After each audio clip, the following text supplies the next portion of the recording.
Bonjour les enfants, j'espère que vous allez bien. Nous nous retrouvons aujourd'hui pour le thème 10, les écosystèmes, des interactions dynamiques entre les êtres vivants entre eux et les êtres vivants et leur milieu. Nous allons voir aujourd'hui le chapitre 3, le fonctionnement des écosystèmes et répondre à la problématique quels sont les phénomènes biologiques permettant d'une part l'entrée, la circulation, enfin la sortie de matière au sein d'un écosystème. Nous allons travailler ensemble sur l'activité 3, les flux de matière dans un écosystème forestier.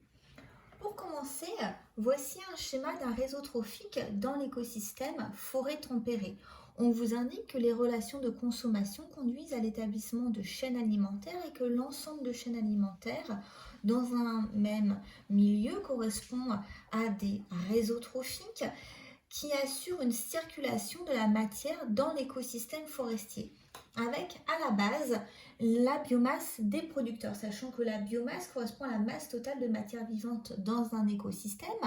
Ici, pour les producteurs, on a les racines, les branches, troncs, feuilles, fruits, fleurs et les différentes plantes herbacées. Ils sont à la base de l'écosystème puisque ce sont les seuls à pouvoir faire rentrer de l'énergie en énergie lumineuse, à le transformer en énergie utilisable par les êtres vivants.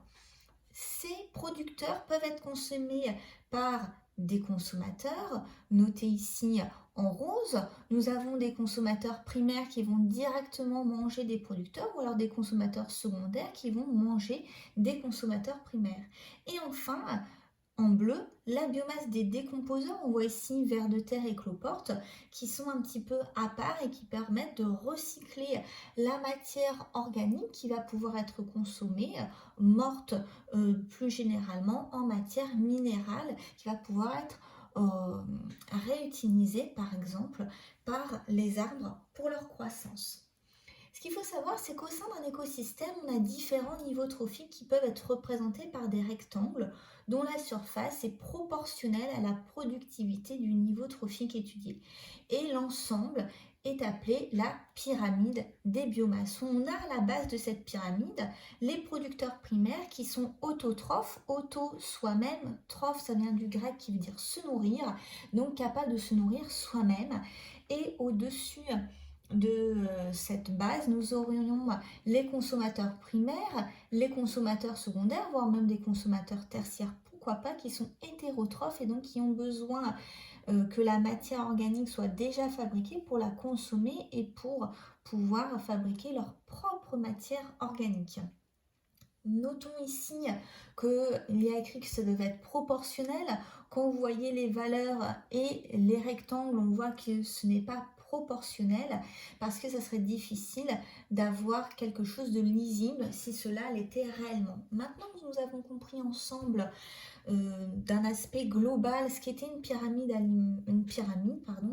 de la productivité, je vous propose de l'adapter à l'écosystème forestier, où nous avons ici la pyramide, avec le schéma de la pyramide de production ou de productivité de biomasse pour un hectare de l'écosystème forêt tempérée. Alors ici, nous avons en tonnes par hectare le stock de carbone. On étudie un élément ici et on voit en orange donc ce stock de carbone. Et ce qu'on peut remarquer, c'est que la pyramide va décrire les échanges de matière au sein de l'écosystème.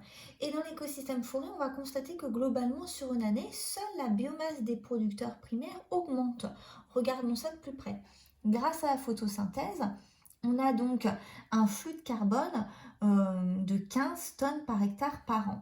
Et donc, on va avoir un stock de carbone de 15 tonnes par hectare. Or, on va avoir un certain nombre qui va être éliminé avec le CO2 de la respiration, un autre pourcentage, une autre quantité ici qui est due à la consommateur des producteurs primaires, et on a également les branches et les feuilles mortes qui vont pouvoir être prises en charge par les organismes du sol. Et finalement, ça nous permet d'avoir trois tonnes par hectare de carbone qui va être stocké au niveau des producteurs primaires. Alors que pour les autres producteurs, ici les producteurs secondaires ou tertiaires, la biomasse issue de la croissance est compensée d'une part par le retour au sol, noté ici, et d'autre part par la respiration qui est notée là.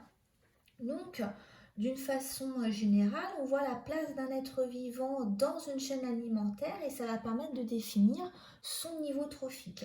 On a à la base les producteurs primaires qui sont des végétaux chlorophylliens, donc ils utilisent l'énergie lumineuse pour transformer la matière minérale, l'eau, les ions minéraux, le dioxyde de carbone en matière organique et c'est ce qu'on appelle la photosynthèse.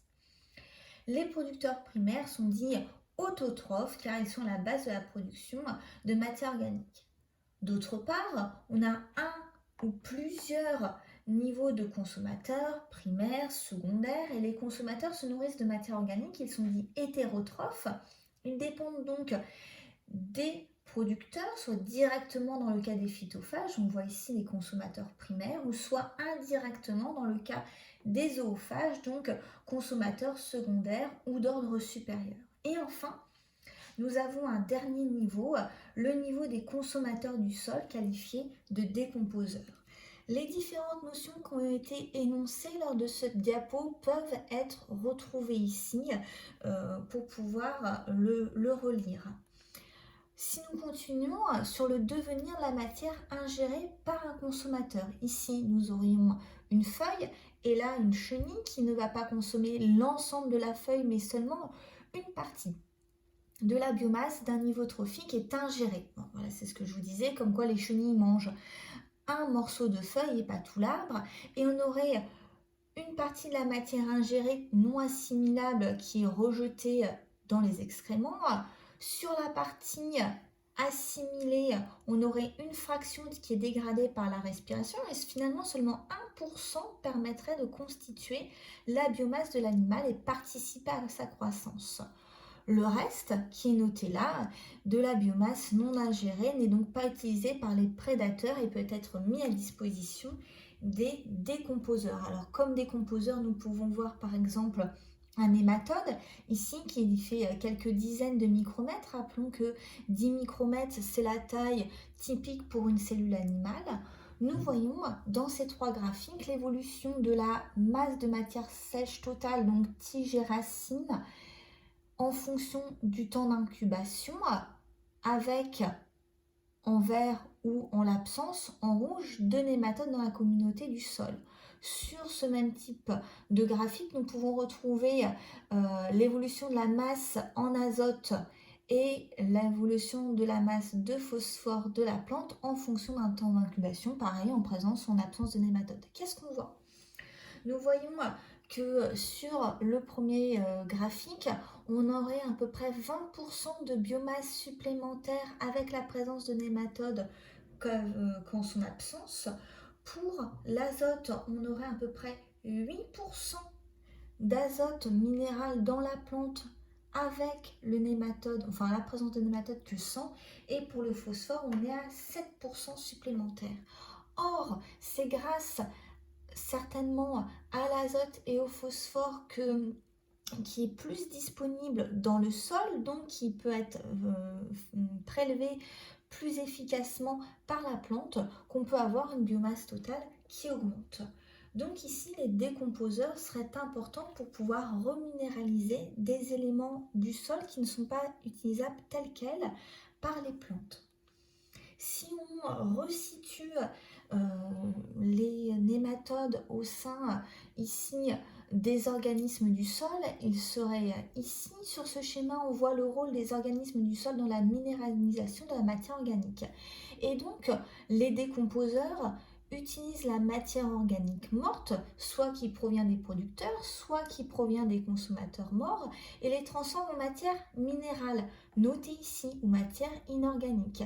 Et donc, on peut distinguer d'une part les détritivores, comme les vers de terre, par exemple, qui consomment les cadrans ou les excréments, que je vous ai noté ici dans un encadré orange. D'autre part, on a les transformateurs, comme les bactéries, les champignons, comme les mycéliums qu'on a vu lors de la dernière séance, ici, qui termine la décomposition de la matière organique jusqu'à sa minéralisation totale. À nouveau, mise à disposition des végétaux pour leur croissance, c'est-à-dire qu'il va pouvoir être prélevé par les racines et permettre favoriser la formation de matière organique. Et l'ensemble de ce système permet donc le recyclage de la matière organique. On commence à voir la notion de cycle, et c'est ce qu'on va pouvoir accentuer grâce à cette diapo. On voit dans les deux schémas l'échange de carbone à l'échelle d'un arbre avec une représentation schématique, ici la représentation sous forme de cycle là. Un cycle d'un élément chimique, que ce soit l'eau, le carbone, l'azote, est caractérisé par un ensemble de réservoirs et par des flux. Alors, définissons ces deux mots. Un réservoir est une zone dans laquelle l'élément chimique se trouve stocké, qui est représenté dans les différents encadrés ici. Un flux traduit un échange entre un réservoir qui va être donneur et un réservoir qui est accepteur. Donc on voit ici que que les arbres, que les producteurs primaires participent à leur niveau à des flux et sont eux-mêmes un réservoir de carbone. Donc, nous avons ici l'entrée de carbone grâce à la photosynthèse, un départ de carbone à cause de la respiration, mais également de la mort de la biomasse, qui va être prise en charge par les micro-organismes du sol qui vont eux-mêmes respirer et donc restituer du carbone à l'atmosphère. Si on prend les éléments qu'on a vus ici, qu'on les remet dans un cycle plus global au sein d'un écosystème entier, nous avons ici les cycles du carbone, comme on a pu commencer à voir grâce à la diapo précédente en vert, de l'azote en rose et de l'eau en bleu au sein de l'écosystème forêt. Et ce qu'on voit, c'est que la photosynthèse, notée ici, et donc l'énergie solaire, permet la mobilisation de la matière inorganique.